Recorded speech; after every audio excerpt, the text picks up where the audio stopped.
خبر شامل کرتے ہیں شہر قائد سے، جہاں ضلع کے ماڑی تھانہ ڈاکس پولیس نے CCTV فوٹیج کی مدد سے دومسلہ ڈکیتوں کو مائی کولاچی روڈ سے گرفتار کر لیا ہے۔ اس حوالے سے مزید تفصیلات دیکھتے ہیں ہمارے چیف رپورٹر کراچی جوید محمود ارائن کی اس رپورٹ میں۔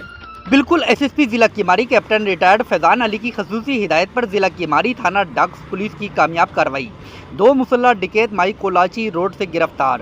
ملزمان کی شناخت نور ولی اور عاصم کے ناموں سے ہوئی۔ ملزمان کے قبضے سے بوقت گرفتاری 2 عدد غیر قانونی پستول، 1 عدد سرقہ شدہ آئی فون برآمد ہوا۔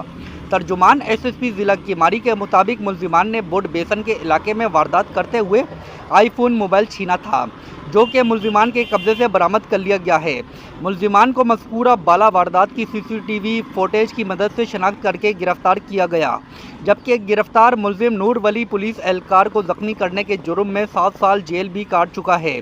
ملزمان کو SHO تھانہ ڈاکس انسپکٹر نند لال کی سربراہی میں پولیس پارٹی نے کارروائی کرتے ہوئے گرفتار کیا۔ ملزمان کے خلاف سندھ آرم ایکٹ کے تحت مقدمہ درج کر کے مزید تفتیش کی جا رہی ہے۔